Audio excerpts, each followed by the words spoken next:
Olá, saudações a todos. Hoje, dia do professor, eu quero fazer uma pergunta para vocês. O sistema educacional do Estado funciona ou não funciona? Eu acho que muitos já têm essa resposta como negativa, mas eu quero convidá-los a aprender uma história que talvez você nunca tenha aprendido na sua escola. Acompanhe esse vídeo, homenagem ao dia do professor.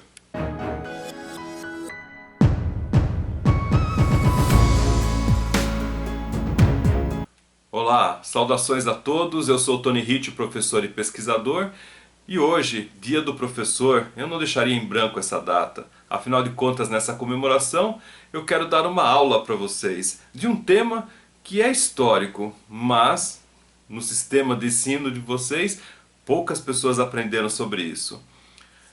Eu vou começar com uma pergunta que muitos já têm a resposta. O sistema de ensino, o sistema educacional do Estado, ele funciona ou não? Eu sei que muita gente vai falar, é uma porcaria, não funciona, não dá certo. Mas o que eu posso falar para você pela história, funciona perfeitamente e pela surpresa de vocês, muito bem por tantos esses anos, por séculos e séculos. Me acompanhe porque eu quero falar para você como começou tudo isso. Muitos de vocês acho que nunca pararam para pensar, né? Por que a escola tem esse formato? Né? Um formato onde os alunos, quase na mesma faixa etária, estão na mesma classe aprendendo. Nós temos as fileiras de sala de aula, né? Onde temos um aluno atrás do outro nas carteiras. Temos o professor que tem uma forma hierárquica, onde ele se torna vertical diante dos alunos, né? Então temos todo um sistema montado, as matérias são as mesmas, os assuntos são bem parecidos e tudo voltado a um aprendizado que será depois no futuro colocado numa prova e depois essa prova é um preparativo para você entrar numa faculdade. E por anos e anos é dessa maneira. E alguns conseguem chegar até o fim, outros não conseguem, outros nem sequer começam. Mas você já parou para pensar porque é obrigatório colocar uma pessoa na sala de aula? Porque é obrigatório os pais colocarem as crianças em suas salas de aulas para que elas aprendam sob o risco de serem punidos por eles negarem a questão do ensino a uma criança? Existem muitas coisas ocultas que as pessoas simplesmente aceitam e elas não param para pensar. Além dos pais serem punidos pelo fato de não mandarem seus filhos para a escola sobre o nome de abandono intelectual, vocês também já perceberam que toda a educação é centralizada pelo Estado? Será que existe alguma coisa que você ainda não entendeu? Então, o que eu quero explicar hoje é uma história. Tudo começa no reino da Prússia. A Prússia. Volta um pouquinho lá para o passado. A Prússia era uma região que hoje compreende ali o norte da Alemanha, o norte da Polônia, aquele pedaço ali, né, da Europa. E vamos para o ano de 1525. A Prússia tem uma capital que é chamada Königsberg. E mais no ano de 1701, precisamente, ela muda essa capital para Berlim, quando a Prússia se torna uma região muito maior, transformando-se então no Reino da Prússia. Tendo Berlim como capital, ela se torna então a mola motriz, toda a força propulsora da Alemanha até hoje.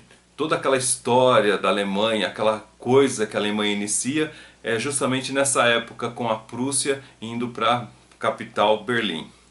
Nessa história nós temos Frederico II, mais conhecido como Frederico o Grande, e ele é oriundo da casa de grande dinastia chamada Casa Hohenzollern. E essa casa tinha várias pessoas ilustres, vários reis, príncipes, imperadores. Frederico o Grande governou a Prússia num período de 1740 até 1786. Foi o mais longo reinado de alguém da casa das Hohenzollerns. E é interessante que Ele foi, durante seu reinado, patrocinador de vários artistas, vários intelectuais, várias pessoas especiais, mas também ele fez uma reorganização do exército prussiano, onde eles tinham os melhores armamentos, os melhores equipamentos, os melhores treinamentos. Tiveram várias vitórias militares, porém em 1748, na Guerra da Sucessão Austríaca, ele toma posse de uma região ali da Áustria chamada Silésia.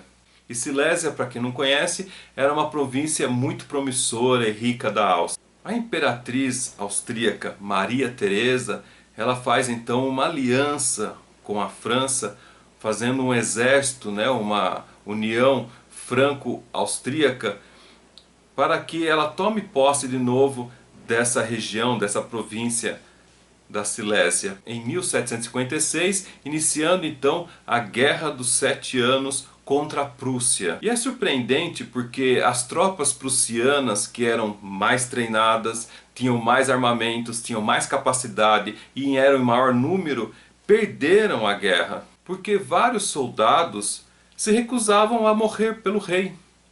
Olha que coisa! Eles tinham sempre em mente a família. Então, na hora que tinha entre que escolher morrer pelo rei ou manter-se vivo para sustentar a família, eles optaram em desistir da luta, do combate. E assim foram derrotas humilhantes para o exército da Prússia por causa dessa atitude dos soldados.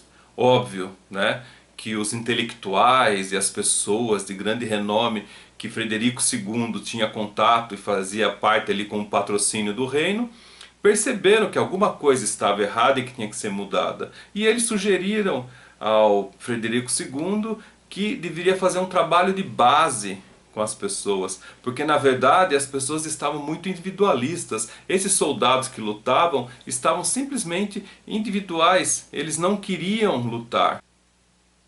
Então eles perceberam que esses soldados estavam pensando de maneira individual, de maneira egoísta, e eles deveriam mudar a mentalidade. Ou seja, pensar de uma maneira mais social. Pensar primeiro em nome do rei, primeiro em nome do Estado e depois de suas famílias. Então, através dos especialistas em educação que estavam presentes, eles sugeriram ao Frederico II que mudasse o sistema de ensino, já trabalhando com as crianças, logo na sua idade mais tenra, para que quando se tornassem adultos, se tornassem pessoas voltadas para realmente defender o Estado, defender o reino. Olha que ideia, hein? Isso foi devido às derrotas humilhantes que a Prússia, mesmo tendo um exército poderoso, não conseguiu vencer. Nesse momento então surge o sistema de educação prussiano, e que em algumas gerações conseguiu transformar o mundo, simplesmente mudou toda a história. Após algumas gerações, olha que interessante como que é a preparação, talvez você nunca tenha ouvido falar sobre isso.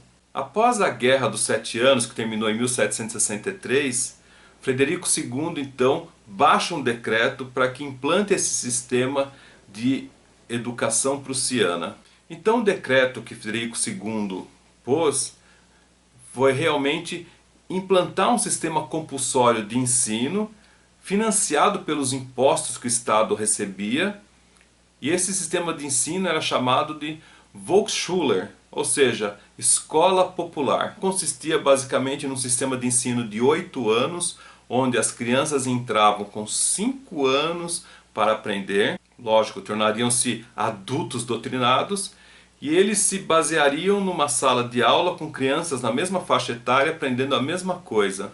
Este conteúdo era previamente preparado pelos especialistas em educação, voltado ao objetivo, em transformar as pessoas em servos do Estado e não mais preocupados com suas famílias. É importante lembrar que antes as escolas elas eram descentralizadas.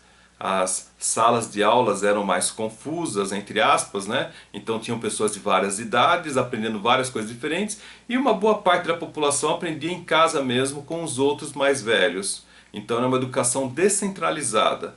A partir desse decreto, Frederico II faz uma escola compulsória, ou seja, onde todos devem ir. né? Compulsório significa isso, é obrigatório, todos devem ir, não tem opção.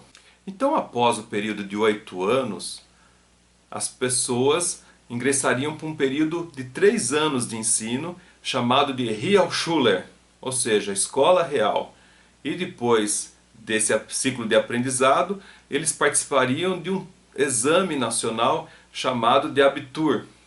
Olha que interessante, Abitur com A, que avaliaria o desempenho do aluno no decorrer de todo o processo de ensino e deixaria ele preparado para que ele pudesse ingressar na universidade. Portanto, neste momento, o Estado decidiria quem seguiria à frente para o estudo, para se formar nas universidades. Interessante isso, hein? Depois do Realschule, o Estado ia promover os ensinos, piso salarial, colocação nas vagas de trabalho. Por isso que eu falo que a Prússia foi a mola propulsora, foi o eixo motriz em que gerou todo o Império Alemão, toda a produção alemã. Junto com isso, faria a promoção para novos professores, a promoção de como seriam os ensinos, de como seriam as formações, a construção das escolas, junto com isso os currículos determinados para que os professores ensinassem, quais eram as colocações, tudo muito bem estruturado pelos especialistas, sempre com foco em realmente deixar as pessoas doutrinadas para que elas fossem servas do Estado durante as guerras. Notem que é parecido com o que passamos hoje nas escolas. O sistema é o mesmo, não mudou nada. É um sistema lindo, né? Parece perfeito. E é perfeito realmente para o objetivo. Então, com isso, sai um exército de pessoas formadas por uma determinada área, uma determinada modalidade social. Lógico, sendo doutrinados por anos, eles ficariam pensando, indagando, por que é assim? Não, simplesmente formavam-se soldados, exército de pessoas, tanto homens quanto mulheres, para que eles estivessem prontos para defender o Estado. Esse modelo prussiano de educação, que foi desenvolvido no século XVII, ele raramente era indagado. E ele tratava realmente as crianças como objetos, como um item importante da máquina do Estado, voltados justamente a fornecer mão de obra para o mercado de trabalho nacional. E o processo era basicamente a oratória de um mestre e a repetição dos alunos. Então são aquelas aulas estafantes, as cadeiras uma atrás da outra, ninguém indagando nada, simplesmente um sistema onde todos deviam obedecer. Ou seja, não era mais um sistema voltado pelo amor ou onde dons e faculdades eram mais relevantes, mas sim a disciplina. Basicamente, os alunos deviam respeitar as instruções e respeitar as escolas, ou seja, obedecer às leis. Mas aí vocês imaginam, algo que já passou por gerações, como que estaria então a cabeça das pessoas? Ninguém mais estava pensando por nada, simplesmente as coisas estavam acontecendo. Uma coisa engrenada, já uma máquina funcionando, uma engrenagem girando. Tanto note que hoje a gente vai ter a mesma coisa nas escolas, né? A Volksschule, que é a escola popular. Então nós temos um começo lá de escola com as criancinhas entrando nela, né? Ou seja, um ensino primário baseado na Realschule, e aí teremos o sistema de provas, né, o Abitur, e lógico, tudo controlado pelo Estado. Bom, a pergunta que vocês vão fazer, e aí, deu certo? Será que aconteceu alguma coisa com o Império da Prússia? Bom, não preciso nem falar, né? Depois de gerações, o mundo mudou, e mudou muito bem para a Prússia. O que aconteceu primeiro? A Prússia se torna uma grande potência. A partir de 1864, a Prússia começa a vencer várias guerras e se torna temida pelo mundo. E houve uma série de vitórias prussianas sobre os franceses. Para vocês terem ideia, em 1866, após uma grande vitória, uma vitória muito poderosa em Königgrätz, o ministro prussiano de guerra, Albrecht von Roon, ele fala que a vitória foi conseguida graças aos professores do primário prussiano. Incrível, hein? Então, originalmente desenvolvido para controlar aos cidadãos da Prússia e depois logo em seguida demonstrando um grande símbolo de poder do Estado, gerou várias situações onde as pessoas realmente tinham que servir o Deus-Estado. Essa era a cabeça, era a filosofia implantada pelo sistema de ensino prussiano. No início do século XIX, com as guerras napoleônicas, né, entre a Prússia e a França, o sistema foi mais aperfeiçoado ainda, gerando mais vitórias, mas consequentemente mais controle para os cidadãos da Prússia e mais Estado duro sobre tudo isso. Bom, não preciso nem falar, né? Mas no final do século XIX, com a unificação da Alemanha e com a criação do Reich, que deu início à Primeira e à Segunda Guerra Mundial, obviamente o sistema de ensino prussiano teve uma grande parcela para que tudo isso acontecesse. E, lógico, né, com tanto sucesso desse sistema, vários países começaram a adotar. No século XIX, lá na Europa, e no século XX, o mundo inteiro já estaria usando esse mesmo sistema para doutrinar as pessoas desde a sua infância até a idade adulta.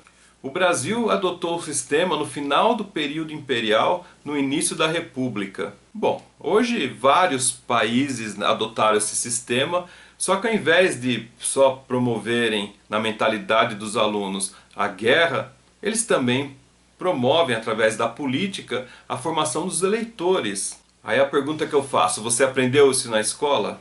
É óbvio que não vou ensinar isso na escola.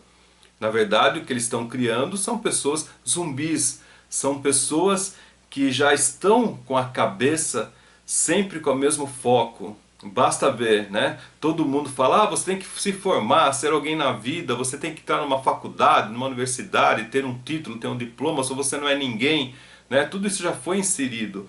Mas alguém já parou para pensar os conteúdos que são ensinados? Por que as aulas são extremamente cansativas? Por que as aulas você aprende matérias que poucas vezes você utilizará aqueles assuntos? Ao invés de você aprender quem são os donos do mundo, como funciona uma economia, como que o Estado faz seus impostos, como o Estado doutrina as populações, você simplesmente vai aprender, né, que o capitalismo é algo perverso, o capitalismo ele destrói as pessoas, porque não dá chance aos mais pobres, porque só o Estado soberano pode ajudar as pessoas, porque tem que ter igualdade de direitos, igualdade de um monte de coisa. É isso que as pessoas aprendem em suas salas de aulas. E no fundo o que elas aprendem realmente é que precisa de um Estado forte que domine tudo, porque tudo está certo, até você pagar ali o certificado para receber um diploma, um monte de coisa ali, né? Pagar conselhos depois que você se forma, tudo isso aí acabou entrando no popular. As pessoas já entraram nessa engrenagem. São poucos que indagam se isso aí é certo ou não. E mesmo quando indagam, indagam de uma forma muito superficial, sem parar para pensar, quem que realmente está planejando? Por que é desta maneira? Aí as pessoas falam, né? Mas eu vou fazer então escola pública, ao invés de escola pública eu farei então escola privada, particular. E não é diferente, porque elas também têm que responder a uma grade de ensino que é normatizada pelo Ministério da Educação.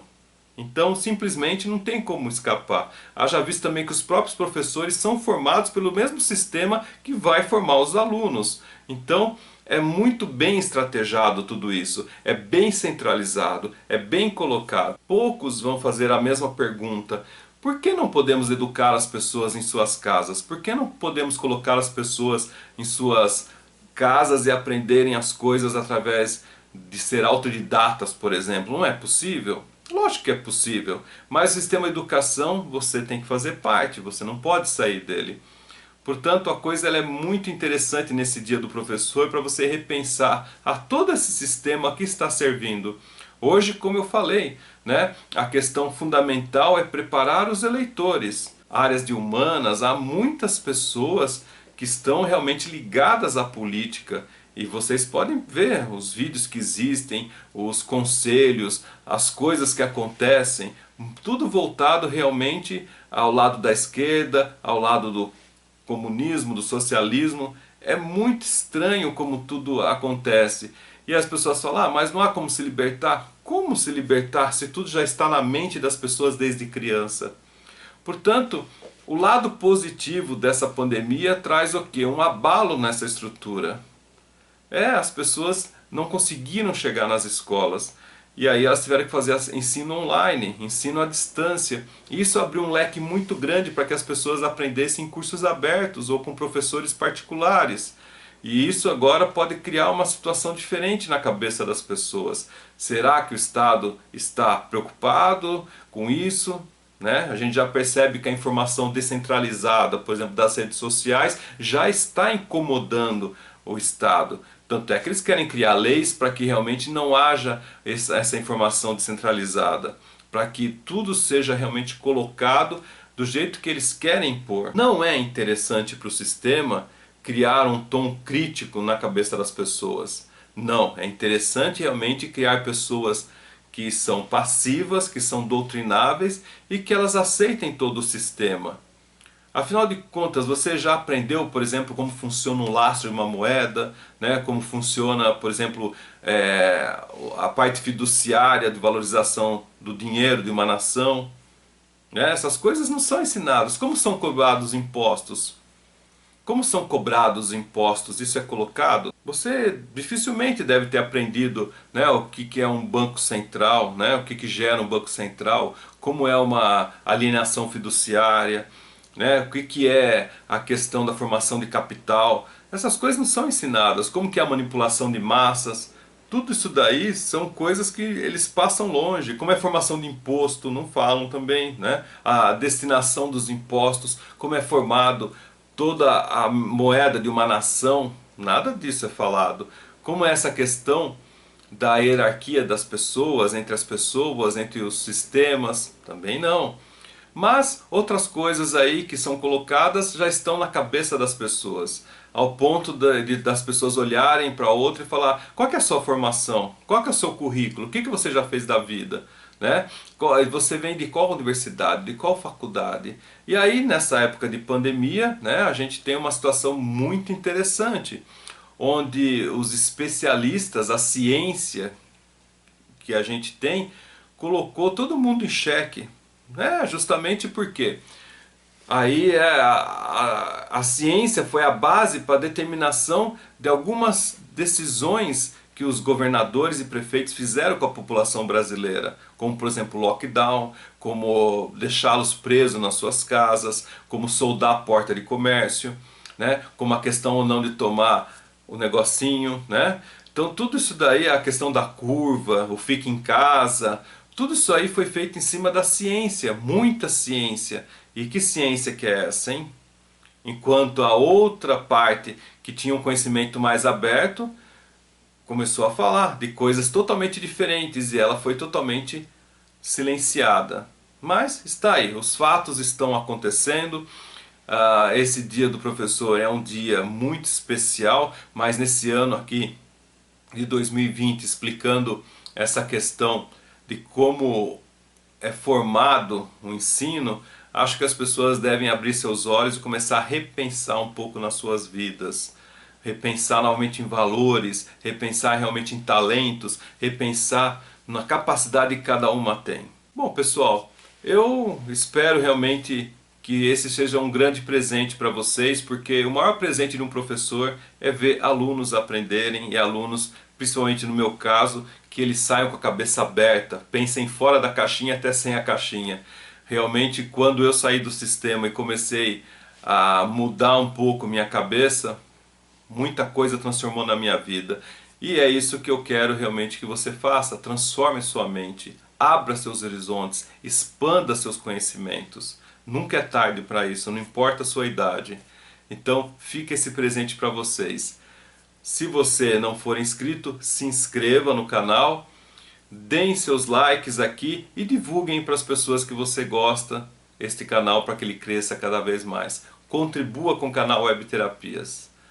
Honrar a todos e obrigado por assistir.